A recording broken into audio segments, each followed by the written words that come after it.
사랑하고 축복합니다. 우중에도 변치 않는 믿음 주신 분 하나님이신 줄 믿습니다. 제 얼굴을 좀 보세요. 여러분, 저는 어린 시절에 문학소년이었습니다. 그렇게 보이십니까? 어렸을 때 읽었던 소설 이야기를 좀 하면서 시작해 보고 싶어요. 오헨리 아시죠? 사실 오헨리는 그의 이름이 아니라 필명입니다. 작가들이 쓰는 필명이에요. 원래 본명은 윌리엄 시드니 포터라는 사람인데, 얼마 전에 노벨 문학상을 받은 한강 작가도 그게 본명이고 잠깐 대학을 졸업한 다음에 필명을 썼다고 했는데 다시 자기 이름으로 돌아왔다고 이야기하는데요, 이 오헨리는 필명이에요. 근데 그가 쓴 단편 소설 중에 마지막 잎새, 아마 여러분들 많이들 아시리라 믿습니다. 소설 속의 거친 비바람, 그 밤을 용케 견뎌준 마지막 잎새, 생각하면 또 생각해도 참 대견해 보입니다. 여러분 잘 알다시피 물론 이 마지막 잎새는 아래층에 사는 베이먼 할아버지가 그려준 그림이었지만, 비바람을 용케 견디어준 작은 잎새 한 장은 아주 작지만 죽음 앞에 놓였던 주인공 잔 씨에게 어려움을 극복할 수 있는 큰 힘과 소망을 허락해 주었습니다. 꼭 크지 않더라도, 화려하지 않더라도 작지만 힘이 있고 소망이 되는 것들이 있습니다. 우리는 때로 우리 주변에서 그런 분들을 만나게 됩니다. 마지막 잎새처럼 많은 것을 가지지는 않았지만, 삶이 굴곡져 있지만 작은 힘으로나마 꿋꿋이 주어진 자신의 삶을 견디는 사람들을 보노라면 너무너무 반갑고 또 응원하고 싶고, 그들로 인하여 오히려 힘을 얻곤 합니다. 마지막 잎새처럼 꿋꿋이 가정을 위해, 직장을 위해, 나라를 위하여 버티는 분들이 저는 그런 의미에서 이 땅의 진정한 소망이라고 믿어집니다. 예배의 자리, 또 봉사와 헌신의 자리를 꿋꿋이 지키는 자들이 저는 교회의 소망이라 믿습니다. 오늘 저는 사랑하는 여러분들과 함께 소아시아의 7교회 중 4번째 교회인 두아디라 교회에 대해서 살펴보려고 합니다. 우리가 제일 먼저 에베소 교회에 대해서 나눴고요, 그 다음에 서머나 교회에 대해서 나눴고, 버가모 교회 지난주에 나눴고, 이번 주에 두아디라 교회를 나눴습니다. 보다시피 이렇게 이어져 있지요. 에베소, 서머나, 즉 요한이 제일 먼저 쓰고 있는 반모섬에서 시작해서 에베소, 서머나, 버가모, 두아디라 시계 반대 방향으로 이렇게 돌아가고 있습니다. 이게 무엇을 말하고 있냐? 지금 7교회가 각각 교회에 편지한 것이 아니라 7교회 한꺼번에 묶어서 에베소 교회로부터 모든 편지가 회람됐다라는 것을 이야기해 주는 것이죠. 다시 두아디라 교회로 돌아오면요, 오늘 말씀을 잘 살펴보면 이 두아디라 교회가 바로 이렇듯 어려움 속에서도 용케 버텨주고 견뎌낸 소망이 되는 교회라는 것을 알게 됩니다. 두아디라는요, 소아시아의 대표적인 상업도시였습니다. 고고학자들이 두아디라를 발견했는데 거기에 큰 비석이 나타났고, 그 비석에 쓰여져 있는 비문을 살펴보았는데 놀라운 글귀가 나타났습니다. 두아디라에는 다양한 무역의 조합, 길드라고 하는데요, 아마 사회경제 시간에 배우셨을 거라고 기억됩니다. 그 길드가 다양히 존재했답니다. 얼마나 다양했는지 한번 들어보십시오. 제빵 길드, 청동 기술자 길드, 옷감을 만드는 옷감 직조 길드, 또 그 옷을 염색하는 염색업자 길드, 구두 수성공 길드까지, 이렇게 직업마다, 직종마다 길드가 다양하게 존재한 것입니다. 그런데 중요한 것은요, 이 도시에서 장사를 하려면, 먹고 살려면 꼭 이 길드 조합에 가입되어야 했는데요. 그런데 이게요, 그냥 가입되고 활동하고 그냥 교제하면 좋겠는데 한 번 모이면 회의만 하는 게 아니라는 거예요. 그 비문에 그렇게 쓰여져 있었대요. 꼭 끝나면 2차로 가는데 2차 가면 고기와 술을 먹었대요. 비슷하죠? 고기와 술을 나누는 거예요. 그런데 이 고기와 술은 그냥 음식점, 정육점에서 파는 것이 아니라 당시야 고기의 술은 대부분 이방 신전에서 나오는 제물들이었습니다. 게다가 거기 기록에 이런 것도 나와 있는데요, 3차 음행도 있었대요. 아이고, 2차에서 끝내면 좋은데 또 3차는 또 왜? 이는 이방 신전의 사제들과 나누는 매춘이었어요. 그러니 길드에 가입한다는 것은 한편으로는 우상을 숭배하는 일이요, 음행을 저지른다는 것이었습니다.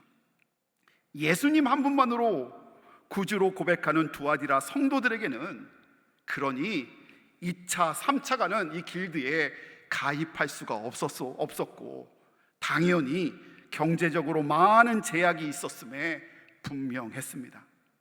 사실 여러분, 가이사가 주입니다 라고 한마디 하면 되잖아요. 눈 감고 남들처럼 숨어서 그냥 하면 되는 거 아닙니까? 그럼 그런 관한에서 벗어날 수 있는데, 그럼에도 불구하고 두아디라 성도들은 신앙을 지켰답니다. 게다가 그들은 주님께 칭찬받기까지 했습니다. 우리 모두 19절의 말씀을 어떻게 칭찬받았는지 그 말씀을 사모하며 한 목소리로 읽기를 원합니다. 함께 읽습니다. 내가 내 사업과 사랑과 믿음과 섬김과 인내를 아노니 내 나중 행위가 처음 것보다 많도다. 아멘. 다 아시는 주님이요, 말씀처럼 두아디라 교회는 주님 앞에서 신앙을 지켰다 말씀하십니다. 뿐만 아니라 나중 행위가 처음보다 어땠다고요? 많고 컸다라고 말하고 있습니다. 이게 얼마나 놀라운 일입니까? 박해 가운데, 역경 가운데, 비바람 치는 밤과 같은 그런 상황 가운데 그들은 사랑과 믿음을 더했고 섬김과 인내를 더했으니 그렇게 꿋꿋이 버텨내는 그들을 생각만 해도요, 참 은혜이고 복입니다. 소망으로 다가옵니다. 사랑하는 성도 여러분, 잘 버팁시다.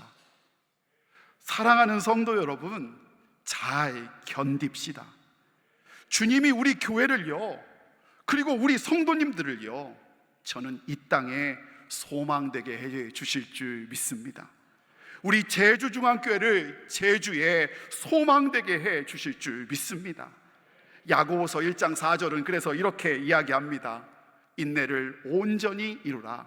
이는 너희로 온전하고 구비하여 조금도 부족함이 없게 하려 함이라. 아멘.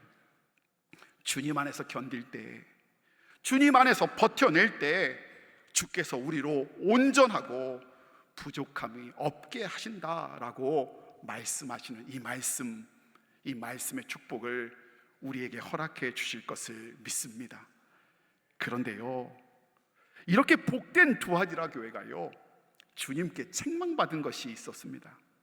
게다가 그 책망의 길이가요, 7 교회 중에 가장 깁니다. 두아디라를 향한 책망의 내용이 오늘 본문 말씀 20절에서 25절에 등장하는데요, 이를 한 문장으로 요약하면 20절 중간에 나와 있는 것처럼 이세벨을 용납했다라는 것입니다. 교회가 이세벨이란 그 여인을 용납했다라는 것, 그것이 그렇게도 긴 죄 책망의 이유였어요. 이세벨이 누군가 익숙한 이름일 수 있습니다. 사실 이세벨은요, 구약에서 나오는 가장 대표적인 음녀였어요.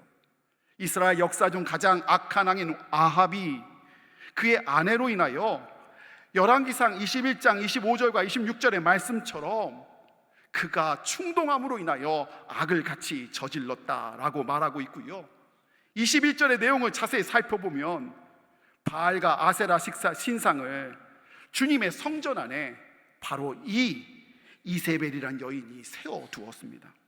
여러분 한번 잘 들어보세요.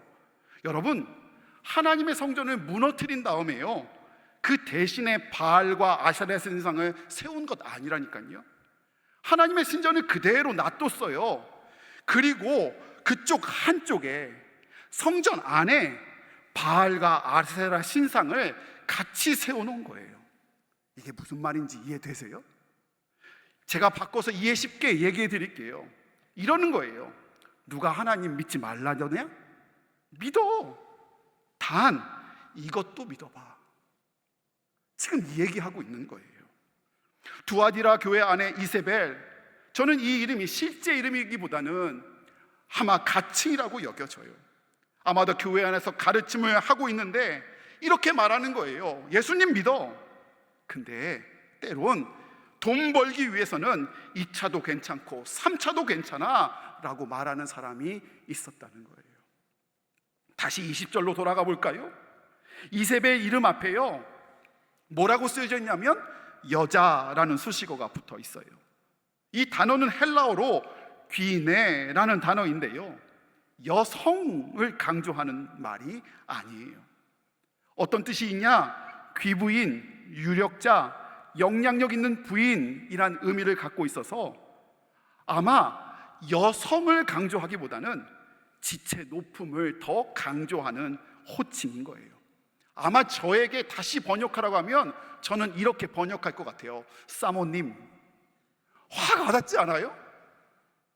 조금 떨어져도 되게 높으신 분 부르는 사모님 이러잖아요.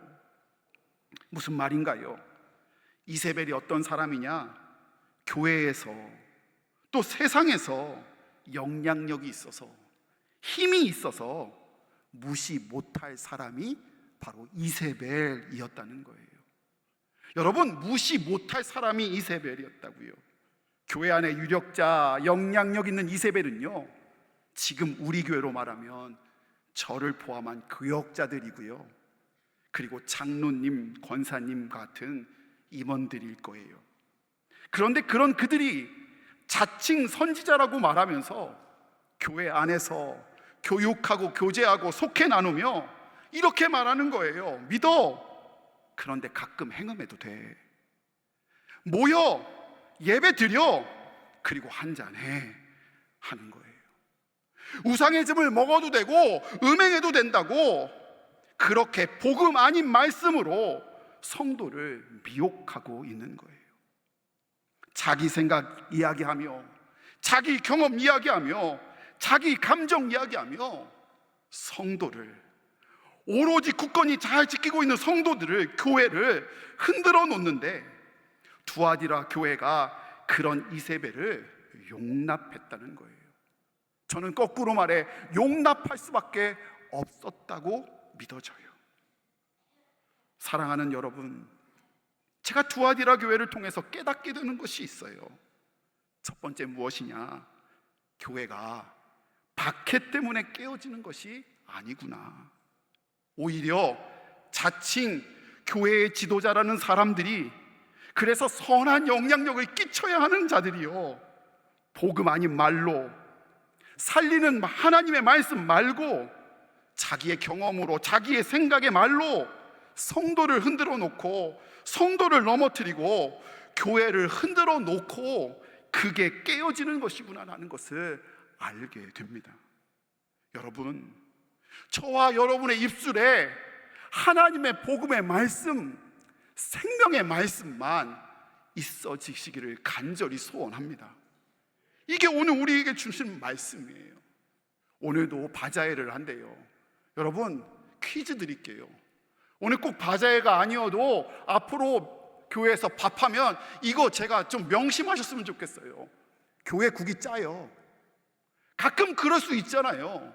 여러분, 교회 국이 짜면 어떻게 해야 돼요? 네? 일부는 대답 잘 하시던데요. 아마 그 봉사하시는 분들이어서 그러나 봐요. 뭐라고 대답하면 물 타면 된대요. 맞지요? 여러분, 교회국이 싱거우면 어떻게 해요?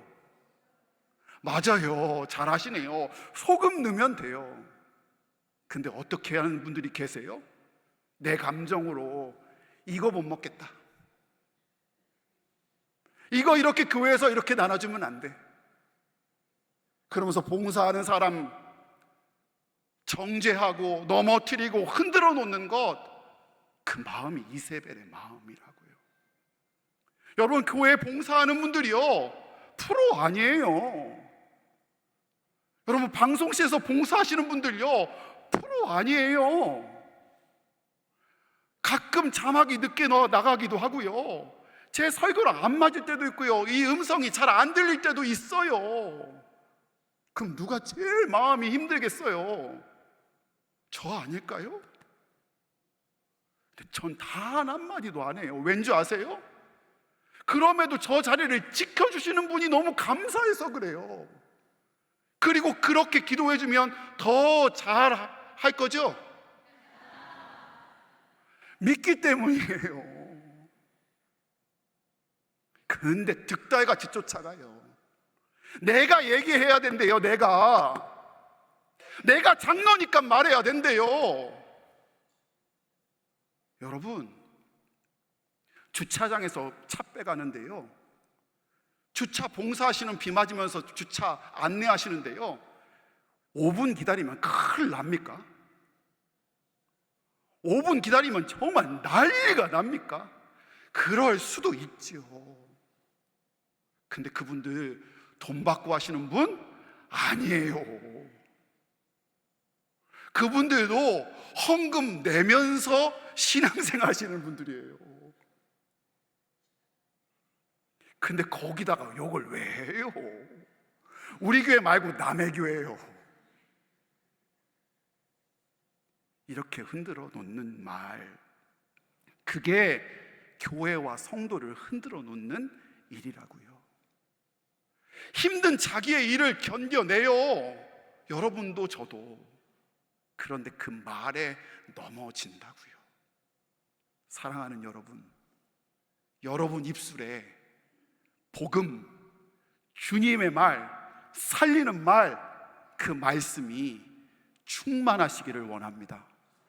여러분이 교회 안에서 권사님 되고 장로님 되고 그리고 임직이 될 때마다 여러분 입술에 격려하고 세우는 말로 가득해지시기를 주님의 이름으로 축원을 드립니다. 여러분, 또 깨닫는 것이 하나 더 있어요. 신앙의 고수가 따로 없다는 거예요. 아니, 있어서는 안 돼요. 여러분 중에 여러분이 신앙의 고수라고 생각하시는 분 계신가요? 교회를 오래 다녀서 나는 장로님이니, 나는 목사니, 권사님이시니, 두아디라 같은 성장하는 교회 안에 있을지라도요, 그런 분이 계시다면, 그런 분, 저와 여러분 중에 우리 모두가 그렇게 생각하는 순간 이세벨이 될 수 있다는 사실을 기억하시길 원합니다. 이게 얼마나 무서운 말입니까? 교회는 성장하고 있는데 나는 그런 사람이 되고 있으니 말입니다. 사랑하는 제주중앙의 성도 여러분, 거센 바람이 불어오면 여러분은 어떻게 하십니까? 폭풍우가 불어오면 어떻게 하시나요? 저는 담임 목사로 여러분에게 그런 상황이 없었으면 하고 늘 기도합니다. 그러나 그런 상황은 여지없이 우리를 찾아옵니다. 그런데 그때 성경은 이렇게 권면하고 있습니다. 오늘 본문 말씀 24장 24절 25절의 말씀을 제가 읽어드리겠습니다. 다른 짐으로 너희에게 지울 것이 없노라. 다만 너희에게 있는 것을 내가 올 때까지 굳게 잡으라. 아멘. 다른 짐으로 너희에게 지울 것이 없노라 라는 말씀은요, 여러분, 다른 거 더 할 필요 없다는 말이에요. 주님은 우리에게 고수가 되라고 말하지 않으세요. 고수인 척 하라고 하지도 않으세요. 단 두려운 날, 바람 부는 날, 눈물이 멈추지 않는 날, 성경은 너희에게 있는 것, 즉 명예나 물질이나 학식 말하는 것이 아니라 우리 주님, 그 주님만 붙잡고 견디라 말합니다. 주님만 붙잡고 버텨내면 그게 승리하는 방법이고, 그렇게 승리할 때 우리로 소망으로 삼아주신다 말씀하고 계십니다. 사랑하는 여러분, 주님의 이름으로, 복음으로 우리가 붙잡혀지기를 원합니다. 주님 이름 붙잡고 나아가고 잘 견디고 잘 이겨내서, 그래서 우리가 이 땅의 소망이 되는 저와 여러분 되시기를 간절히 소원합니다. 우리 이 시간 함께 찬양하고 함께 기도하기를 원합니다. 예수의 이름으로 나는 일어서리라 함께 찬송합니다.